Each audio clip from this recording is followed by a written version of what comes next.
Kasih karunia dan damai sejahtera dari Tuhan Allah Bapa dan dari anaknya Tuhan Yesus Kristus. Amin. Shalom Bapak Ibu Saudara-saudara yang terkasih dalam Kristus Yesus.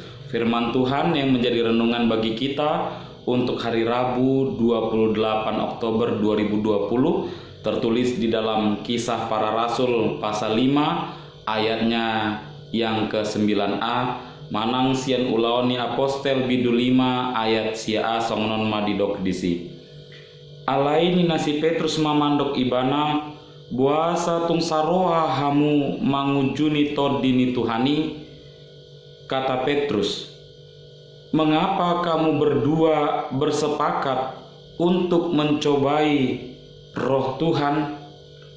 Demikian firman Tuhan. Bapak Ibu Saudara-saudara yang terkasih dalam Kristus Yesus, semua orang pasti pernah melakukan berbohong. Setiap orang pasti pernah bersaksi dusta. Dan setiap orang pasti pernah mengatakan hal yang tidak benar dalam hidupnya. Banyak yang beranggapan bahwa berbohong demi kebaikan itu tidak dosa dan tidak salah.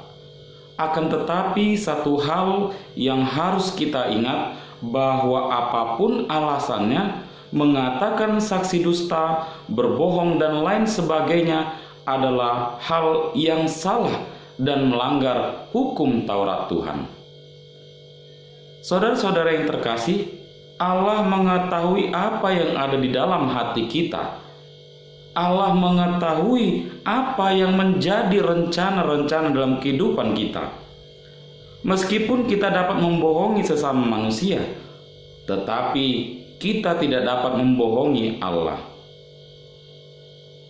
Tidak ada yang dapat membela diri atas kesalahannya dengan membuat kesaksian palsu, karena Allah mengetahui apa saja yang ada dalam hati kita. Allah melihat apa yang kita perbuat.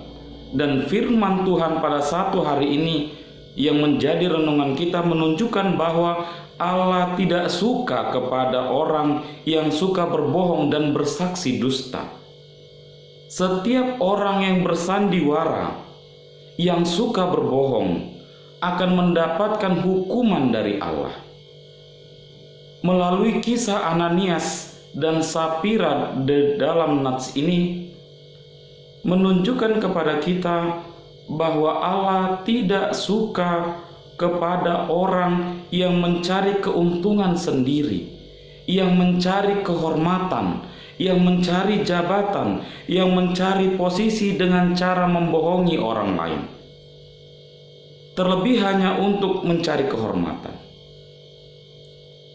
Saudara-saudara yang terkasih, semua yang ada pada kita pada saat ini, semua yang ada pada kita saat ini berasal dari Allah. Itu sebabnya kita tidak boleh bersaksi dusta, karena tidak ada keuntungan melalui membohongi Allah.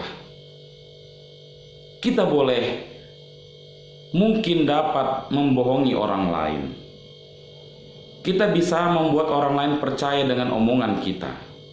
Kita dapat membuat orang percaya dengan kebohongan-kebohongan kita. Tetapi satu hal yang harus kita ingat, bahwa kita tidak dapat membohongi Allah. Kita tidak dapat menyembunyikan semuanya di hadapan Allah. Karena Allah mengetahui apa yang kita rasakan, apa yang kita pikirkan, dan apa yang kita lihat. Allah menginginkan dari setiap orang yang percaya senantiasa hidup di dalam kebenaran, hidup di dalam kejujuran, dan menghindari hal-hal yang dapat membuat kita untuk melakukan kebohongan. Dan kita dituntut untuk senantiasa mengucapkan hal-hal kebenaran, mengungkapkan hal-hal kebenaran, memberantas kebohongan, dan mengucapkan kata-kata kejujuran. Kita juga dituntut untuk hidup suci dan kudus di hadapan Tuhan. Amin.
Bapa kami yang di surga, dikuduskanlah namamu, datanglah kerajaan-Mu, jadilah kehendak-Mu di bumi seperti di surga. Berikanlah kami pada hari ini makanan kami yang secukupnya, dan ampunilah kami akan kesalahan kami, seperti kami juga telah mengampuni orang yang bersalah kepada kami. Dan janganlah membawa kami ke dalam pencobaan, tapi lepaskanlah kami daripada yang jahat. Karena Engkau yang punya kerajaan, dan kekuasaan, dan kemuliaan sampai selama-lamanya. Amin.